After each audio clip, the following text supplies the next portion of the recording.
You're watching the Batter Fans Network. Welcome, everybody, to episode number 17 of the Batter Heat Fans Podcast. I'm your Davion Mitchell, and alongside me, as always, Mr. Daniel Solana on a Victory Tuesday. How are you doing, sir? I'm doing great. Especially after last Friday's loss. We talked about coming back home. We talked about winning this game, especially with against a shorthanded team.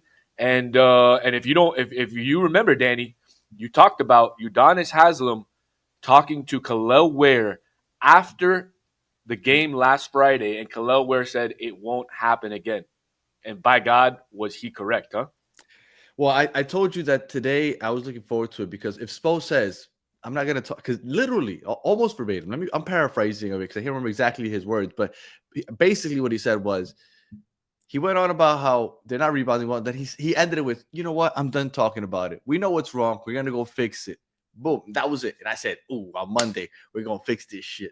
And I thought, we're gonna, and I told you, I think what I said last episode was it's gonna look like we have 7 people out there trying to rebound, even though there's only 5 on the court. And I wasn't to that extent. We still got out rebounded.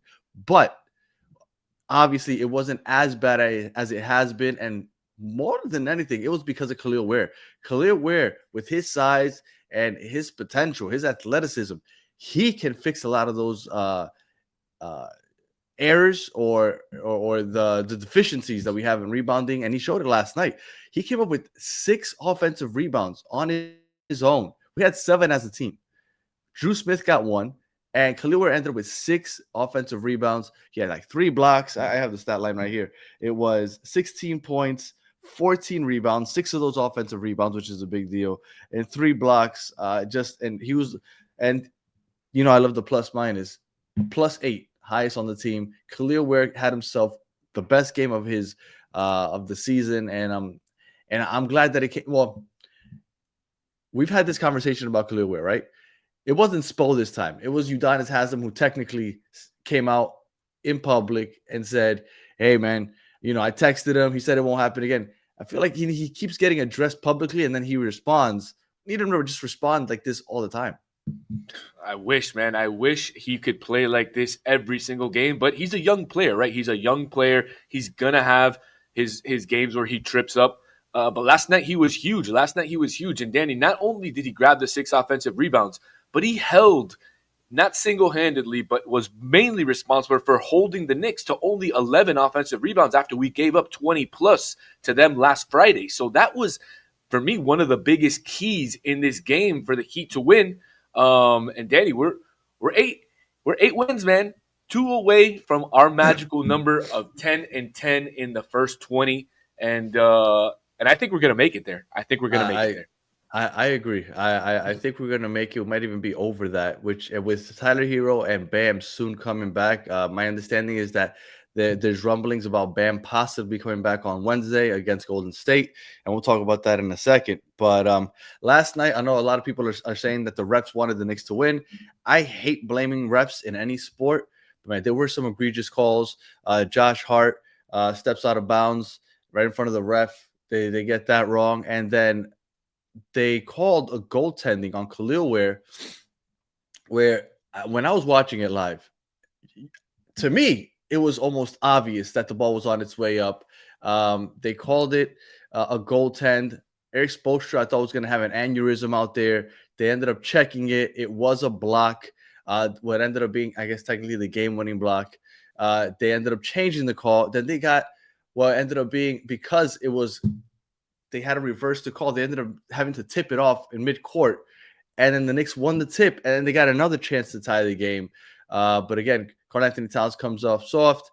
Davion Mitchell ends up with the loose ball after a little bit of a hot potato. And yeah, man, Davion Mitchell on the floor with the ball, yelling, celebrating the win, was pretty awesome to see. And it was a gritty win. It was not a 2025 Miami Heat win. It felt like a little more of an old school Heat win, because they had to kind of grind this one out. It wasn't as fast of a pace as we've been seeing this season. And I like that the Heat are showing that they can also win like this if it comes down to this, because it's important. You're not always going to be able to, especially now that everybody's playing zone. not everybody, but I think that that's going to be what they start seeing a little more often, right? They're going to cut off those driving lanes, and they're going to force the Heat to play a little more perimeter, score from the perimeter. And obviously, when Tyler Hero comes back, it might be easier to break that zone. But as of right now, Jaime Jaquez is having a hard time breaking that zone. He only took he was, even though he did well, he had his moments where he was defending Karl Anthony Towns. Andrew Wiggins also didn't have a great night offensively, but I thought he was contributing in other ways also defensively. A lot of people had the hands in guarding Karl Anthony Towns, but all in all, man, it was a nice gritty win. It was, and not only that, it was a clutch win. And that's one of the things we talked about this year on the season preview, was that the Heat were absolutely horrendous last year in clutch games. And I don't have the numbers in front of me, Danny, but they are a lot better this year. There you go. Above 500, 5-2 in clutch wins. And that's exactly what this Heat team needs, right? They need to be able to win the close games. And against a Knicks team who's a favorite to win the East this year, that's exactly what they did. They won the close games. Unfortunately, last Friday, they were not able to do it because Karl Anthony Towns and Landry Shamet went absolutely nuts. But this on Monday, last night, the Heat kept them in check. Karl Anthony Towns only 22 points. Landry Shamet had 10 points. That's what we would expect. That's Landry Shamet. Yes. That's what I'm saying. That's what we would expect. And that, I think, was the biggest difference in last night's win versus Friday night's loss, was the fact that you had their bench just go way off, right? Way off. And that's something that we kept in check this game. And it was huge, right? Even Mitchell Robinson was held to only 11 rebounds. I think he had a lot more on Friday. But overall, a great team win. Not the individual performances that we've been used to this year, but still fantastic. You know, Davion Mitchell didn't have the same amount of assists that he's been having, but he contributed on the offensive end with 18 points, and he had a very, very big floater in the last 20, 30 seconds to put us up, I believe, 4 or 5. So this guy, I cannot say enough about Davion Mitchell. This guy is an absolute bulldog. You know, my brother gets crap on the radio for talking about Davion Mitchell and how good of a player he is. But look, I agree with my brother. I agree with you. I think this guy is the engine that makes this team run. And I'm very impressed with Davion Mitchell. I hope we re-sign him at the end of the year.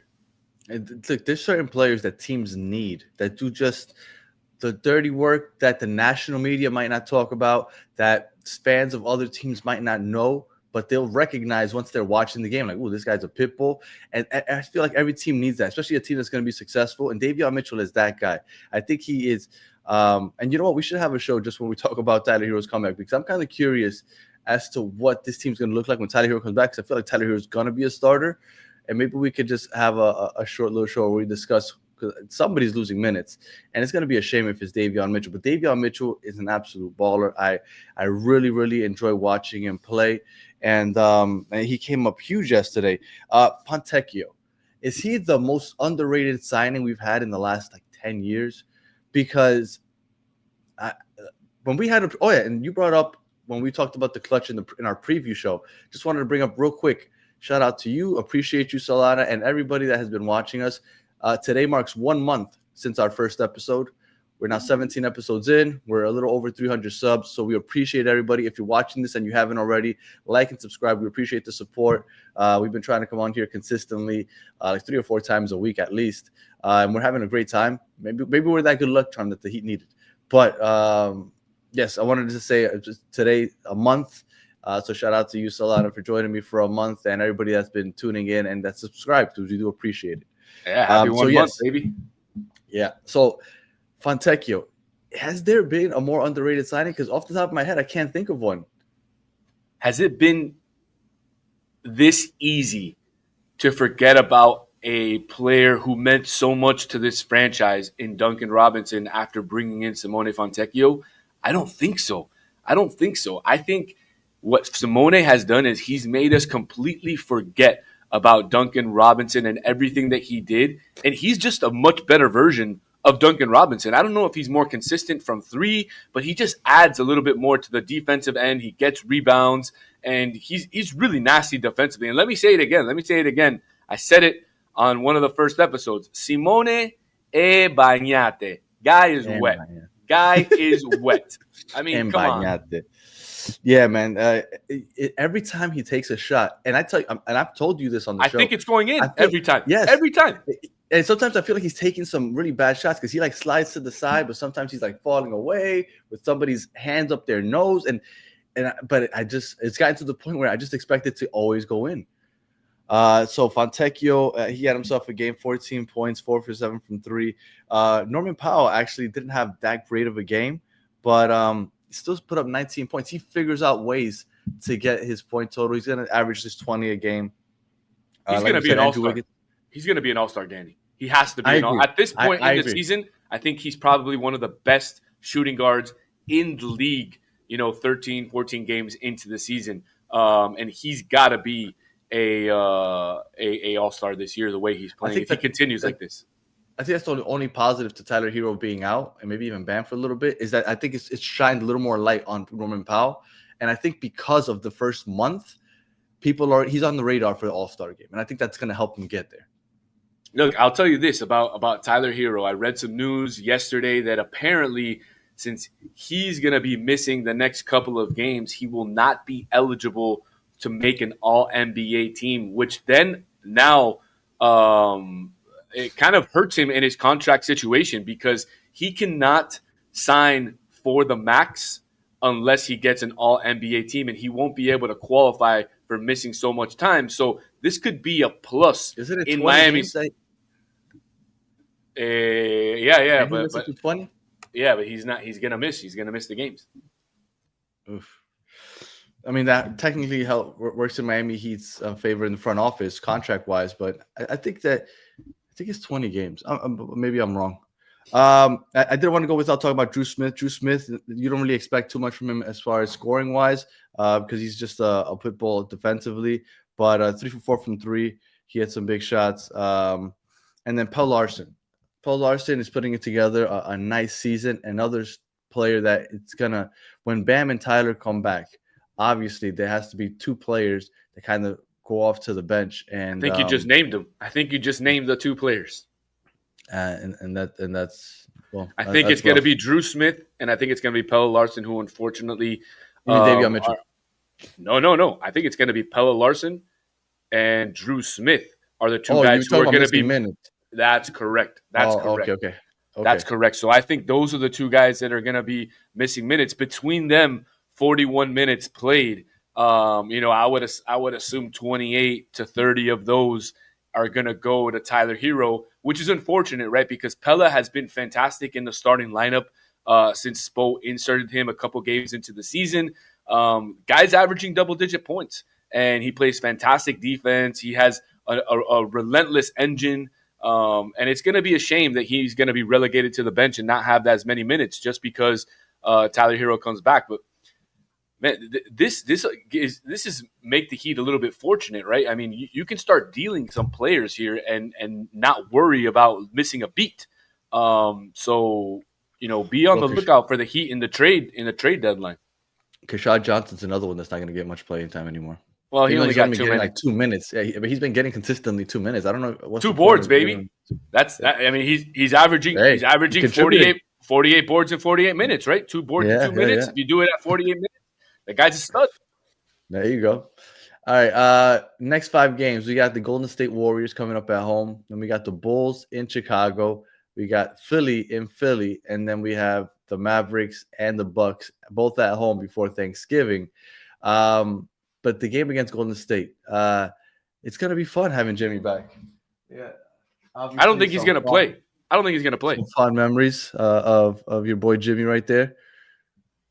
You don't think he's going to play? I don't think so. I think he'll play. I haven't heard about him being injured. I don't know. Something about when players come back to Miami, they like to not play. I mean, remember LeBron when we had the LeBron is tired chant when he came back? I mean, it's something about they just don't like to play in Miami. I don't know why. It's because they come back to all their favorite spots. They have a little bit too much fun. And it's not that they don't want to play. I think they end up putting themselves in a position where their body just can't play because if you can figure out ways to have fun in Miami. If you've been here and haven't been here in a while, you try to catch up on what you've missed out on, and when it's game time, you're like, you know what, I can't go. South Beach can be dangerous. It can be Wynwood too nowadays. All right, so tough schedule coming up. Golden State, even though Golden State's had their drama and whatnot, Chicago's come back to earth a little bit. Sixers got Paul George back yesterday. The Mavs suck, and the Bucks with Giannis. That's Bam has that game circled. At that point, we have the next 5 games. I think we'll get to those 10 wins that we've been talking about within the next 5 games. I agree. I think we could even get to 11, possibly 12 wins. I think it's very possible that the Heat could win 4 of these next 5. If they go back to playing the brand of basketball that they started playing this year. We can't see any more grind out games like last night. We need to see that fast paced offense like we've seen throughout the season. And look, I think Golden State is going to be a tough game. We'll see who plays, who doesn't play. The Bulls look pretty good this year with Josh Giddey and Buzelis. The 76ers are always up and down. And like you said, the Mavs are just having a lot of trouble this year. And my birthday, November 26th, big NBA Cup game against Giannis. I'll be at the stadium. And yeah, man, I love when Bam matches up with Giannis. I think that's one of the funnest matchups to watch in the NBA. Yeah, man. Bam takes those personal, because he doesn't get the respect. And let's be real, Bam does not get the respect that he deserves in this league. Of course not. He should be. He's the best. He's the best defensive player in the world. He's never won a Defensive Player of the Year award. I agree. Somebody came back at me and they said that it's hard to say that now that Wemby's around. And you know what? I'll give you the Wemby argument a little bit just because he's so freaking big, but I still don't think that he can guard a small like Bam. He can't. He just guards the paint fantastic. Right. Right. He is. And he's a great defender. I can't deny that. He is, but he defends his position. He doesn't defend 1 through 5 like Bam does. Yeah, Bam could take out a point guard in the game. Wemby can't do that. No. But look, if you want to say Wemby, I disagree. But Wemby is a beast, though. He can humiliate Draymond Green anytime he wants, though. Man, that was awesome. He was yelling in his face. Yeah, that was pretty sick. Yeah, Draymond can dish it out, but he does not like to take it. Yeah. Hopefully Khalil could posterize him on Wednesday. We'll see. Yeah, that would be nice. But yes, all in all, I think the biggest summary of yesterday was Khalil Ware, the warehouse, brought out that dub, and hopefully he can keep this going, man. Because I don't want to have to wait for somebody else to call him out in the media or something for him to show up again. Look, great game. Just keep it going, because if he can keep that going, this team is going to be quite the beast with Bam and Tyler Hero. 8-6, beating up on some of the top teams. Well, not beating up, but beating some of the top teams in the East and still missing their top 2 players. Like this, how can anybody say that this team isn't for real? I don't get it. I don't get it either. They have to. I mean, they are for real. It is the truth. They are for real, and the rest of the NBA needs to be on watch mode, because this team has a chance to do a lot of big things this year if they continue this way. And when we get our 2 players back, I was talking yesterday to a buddy of mine. This has been probably one of the funnest seasons. We're only 14 games in, but it's been one of the funnest seasons that I've been a part of Miami Heat basketball in the 20-plus years that I've been a season ticket holder. So I just want to continue going at this pace, and we'll see what happens after these next 5 games. But if I had to bet, I'd say the Heat are going to be 12 and 8. 12 and 8. Look, it's hard for it not to be a fun season when you are at the moment second place in points per game, only behind the Rockets by 0.2. In assists per game, you are second in the league. Like, this team is just it's just been fun, man. And we are fourth in 3-point percentage. Like Fontecchio shooting like almost 50% from 3 so far this year. Like, you would figure that that's going to come down to earth a little bit, but then you're adding Tyler Hero to the mix, and then you're going to have Bam with the midi to kind of bust that zone. It's going to look. We can keep going, but we'll end it here. Any final thoughts there, Solana? No, man. Just thanks to everybody who watches our show. And we'll be back on Thursday with hopefully another victory episode when we face off the Golden State Warriors. God, I hate the Warriors, man. I hate the Warriors. Yeah. All right. So like and subscribe if you haven't already. Comment and leave us 5 stars on audio, and we'll be back on Thursday. So until the next one, have a good one.